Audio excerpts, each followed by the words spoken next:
Rough and റഫ്ലി. Rough എന്നുള്ള വേർഡിൻ്റെ ആശയം not smooth എന്നാണ്. 2-3 സെൻറ്റൻസുകൾ നോക്കാം. The road is very rough.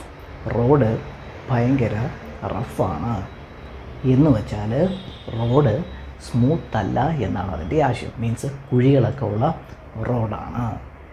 The road is very rough. Road ഭയങ്കര റഫാണ്. Is the road very rough. Road ഭയങ്കര റഫാണോ? Yes, the road is very rough. അതെ, road ഭയങ്കര റഫാണ്. Next, boys play rough. ഈ ഒരു സെൻറ്റൻസിൽ റഫിൻ്റെ ആശയം ആൺകുട്ടികളൊക്കെ ഓടിയും ചാടിയും പുഷ് ചെയ്തുമൊക്കെയാണല്ലോ കളിക്കുന്നത്. അതാണ് ഇവിടെ ഉദ്ദേശിച്ചിരിക്കുന്നത്. Boys play rough.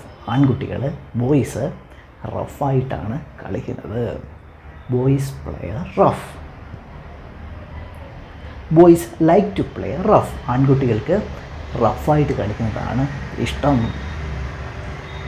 അപ്പോൾ തന്നെ ഇവിടെ റഫ് അല്ല റഫ്ലി എന്നുള്ള വേർഡല്ലേ വരേണ്ടത് എന്ന് ചിന്തിക്കുന്നവരുണ്ടാകും.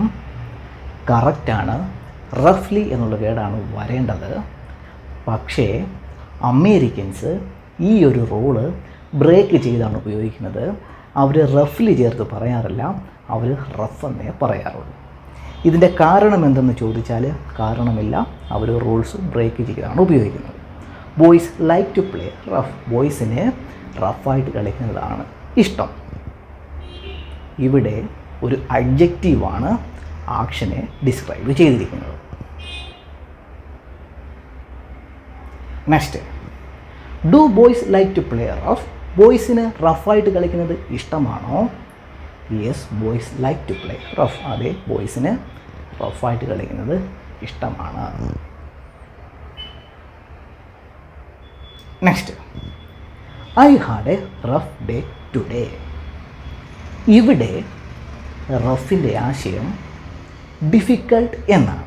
അതായത് ജോലിയൊക്കെ കഴിഞ്ഞ് ഒരാൾ പറയുകയാണ്, ആ ദിവസത്തെ വർക്കൊക്കെ കഴിഞ്ഞ് ഒരാൾ പറയുകയാണ് I had a rough day today എന്ന് വെച്ചാൽ ഇന്ന് എനിക്ക് ഡിഫിക്കൽട്ടായിട്ടുള്ള ഒരു ദിവസമായിരുന്നു. മീൻസ് കാര്യങ്ങളൊന്നും സ്മൂത്തായിട്ടല്ല പോയത്. I had a rough day today. He had a rough day. അദ്ദേഹത്തിന് റഫായിട്ടുള്ളൊരു ദിവസമായിരുന്നു. Did he have A rough day today. അദ്ദേഹത്തിന് ഇന്ന് റഫായിട്ടുള്ളൊരു ദിവസമായിരുന്നു. Yes, he had a rough day today. അദ്ദേഹത്തിന് ഇന്ന് റഫായിട്ടുള്ള ഒരു ദിവസമായിരുന്നു. ഇനി നമുക്ക് റഫ്ലി എന്നുള്ള വേർഡിൻ്റെ യഥാർത്ഥ മീനിങ് എന്താണെന്ന് നമുക്ക് നോക്കാം. റഫ്ലി എന്നുള്ള വേർഡിൻ്റെ മീനിങ് അപ്രോക്സിമേറ്റ്ലി അല്ലെങ്കിൽ എബൌട്ട് എന്നാണ്. 2 സെൻറ്റൻസ് നോക്കാം.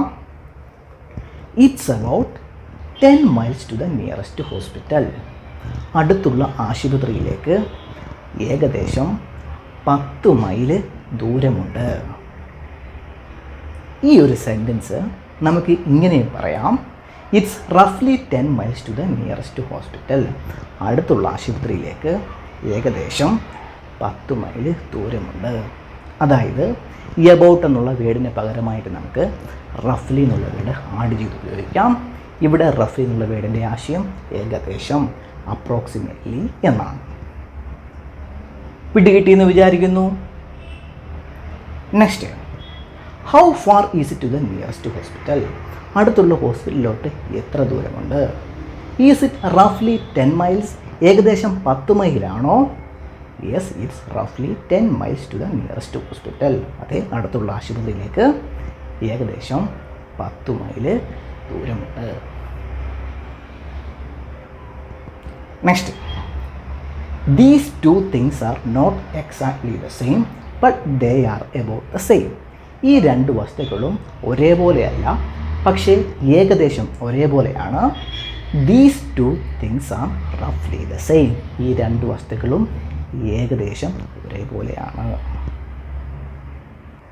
Next, the meeting will start at റഫ്ലി 2:30 PM. മീറ്റിംഗ് ഏകദേശം 2:30 തുടങ്ങും. The meeting will start at roughly 2:30 p.m. Next, the cost of the repair was roughly $200. റിപ്പയറിൻ്റെ cost ഏകദേശം $200 The cost of the repair was roughly $200. Next, the journey will take roughly 2 hours by car. കാറിൽ യാത്ര ഏകദേശം 2 മണിക്കൂർ എടുക്കും. The journey will take roughly 2 hours by car. Next, the new product will be released in roughly 2 weeks. പുതിയ product ഏകദേശം 2 ആഴ്ചക്കുള്ളിൽ റിലീസാകും.